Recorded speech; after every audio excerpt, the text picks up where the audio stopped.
Boa noite, investidores. Estamos aqui para mais um fechamento semanal de mercado. Hoje, dia 7 de junho, sexta-feira. Hoje com meu colega Pedro Sequin, head de mesa de operações da PX. Como de tradição, vou começar lá por fora, né? A gente teve no domingo um anúncio pela OPEP, né, sobre a possibilidade da redução dos cortes de produção. Lembrando que a OPEP, o cartel, né, dos produtores de petróleo, ela manteve cortes voluntários na produção, ou seja, ela tem capacidade ociosa hoje, justamente para tentar levantar o preço do petróleo através de uma diminuição artificial da oferta. O problema é, há vários países hoje estão fora desse cartel e são grandes produtores de petróleo, inclusive o Brasil.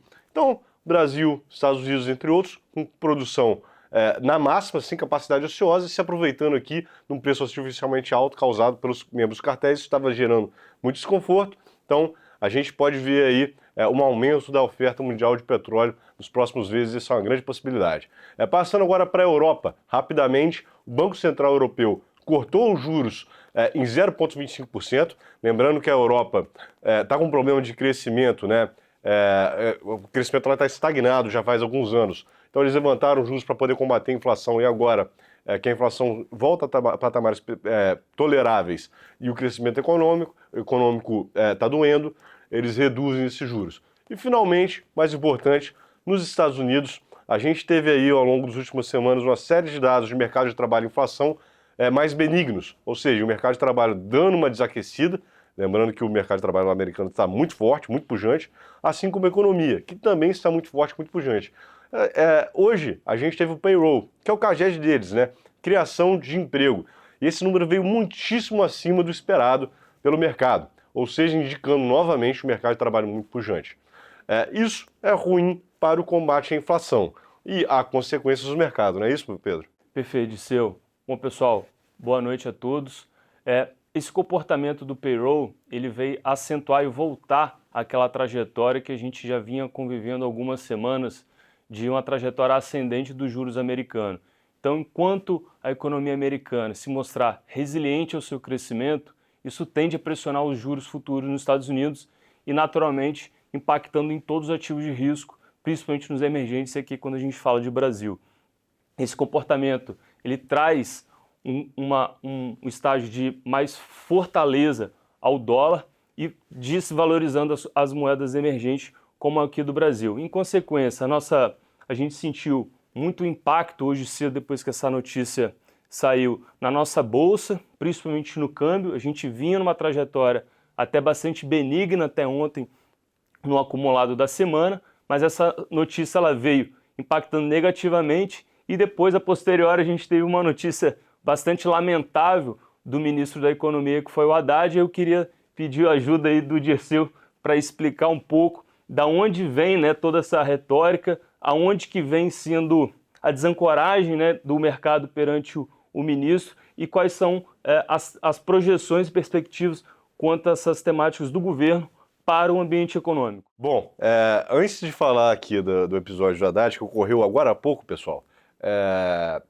vamos falar dos dados que saíram aqui antes, que teve dado importante, né? Apesar de não ter feito muito preço, é importante a gente comentar, né? Saiu o dado do PIB do primeiro trimestre de 2024, tá? O dado surpreendeu, o Brasil cresceu mais do que as expectativas apontavam. O mercado esperava um crescimento em torno de 2,2%, na verdade veio um crescimento de 2,5%. Surpreendendo aqui positivamente o setor de serviços, um número positivo também o setor de manufatura, um dado muito importante que reverteu uma trajetória de queda, na verdade já tinha se revertido no dado anterior, mas confirmou um número positivo, é a formação bruta de capital fixo, que é basicamente os investimentos, né? Que são esses investimentos que exatamente que geram ganhos de produtividade no futuro. Então o número, em seu geral, foi positivo, destaque negativo ficou com a agropecuária, por razões climáticas aqui a gente teve uma safra ruim com preços de commodities baixos, coisa que deve se revertir para frente, dado que o clima não ajudou a reverter esse cenário. Ainda sem o impacto do Rio Grande do Sul, perfeito? Ainda sem o impacto das chuvas no Rio Grande do Sul. Então, até por causa dos impactos da chuva do Rio Grande do Sul, esse número do PIB da agropecuária tende a não ajudar o PIB do ano, tá? A gente também teve GPDI e GPM, vieram acima do esperado, o que também joga um pouquinho de medo a respeito de um possível recrudescimento da inflação. As expectativas de inflação futura, elas vêm subindo semana após semana, isso é um dado preocupante, mas tudo isso ficou em segundo plano. No início da semana, o governo publicou um MP, a medida provisória, em que se trata dos créditos tributários gerados pelo PIS/COFINS. Tá? O que é isso? As empresas, quando elas compram insumos, esses insumos eles têm impostos embutidos ali. Os que eles vendem também tem imposto embutido ali. Para não ser tributado, isso é gerado um crédito tributário que depois a empresa vai lá e abate em outros impostos. O que esse MP diz? Esse crédito tributário só vai poder ser abatido no PIS/COFINS. Qual que é o problema disso? Muita empresa, e principalmente as exportadoras, vão ter mais crédito do que débito, ou seja, vai aumentar a carga tributária dessas empresas. Isso gerou muito nervosismo ao longo da semana, tá? E hoje o ministro Haddad convocou uma reunião às 3h30 para poder falar sobre o assunto, na tentativa de acalmar o mercado.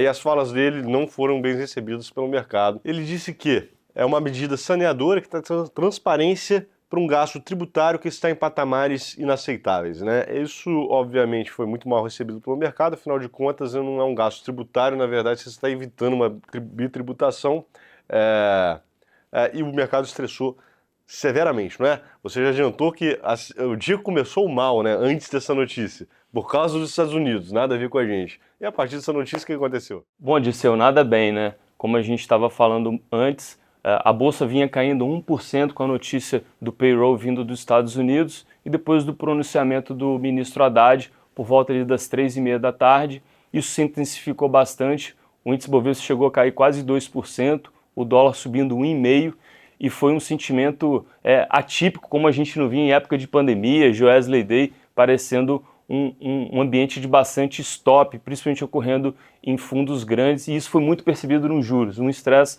realmente pouco usual aqui no mercado. Um outro destaque foi para as estatais, e aqui Petrobras só hoje caindo quase 4%, mostrando aí uma conexão muito forte da fala do ministro Haddad, fazendo uma proxy do governo com as estatais, que isso é algo bastante de se observar. Bom, Dirceu, o que fica para a semana que vem no aspecto de agenda? O que a gente pode esperar com os próximos capítulos? Bom, semana que vem a gente tem uma semana bastante agitada em termos de dados econômicos, tá? Só para vocês terem ideia, inflação ao consumidor aqui no Brasil, inflação ao consumidor e ao produtor lá na China, um dado muito importante para a gente. Aí, mais importante para todo mundo aqui agora, inflação ao consumidor e ao produtor nos Estados Unidos. E a cereja do bolo, decisão de juros nos Estados Unidos. A decisão de juros em si não vai ser surpresa para ninguém. Muito provavelmente o Fed, Banco Central Americano, vai manter os juros nos patamares atuais. O que todo mundo vai esperar, o que ele vai indicar de próximos passos, se ele vai dar uma sinalização de quando que ele começa a cortar os juros, se ele começa a cortar os juros, isso que o mercado vai segurar a respiração até quarta-feira para ver, tá? Semana que vem, na sexta-feira, estaremos aqui de novo. Um bom descanso e um forte abraço a todos.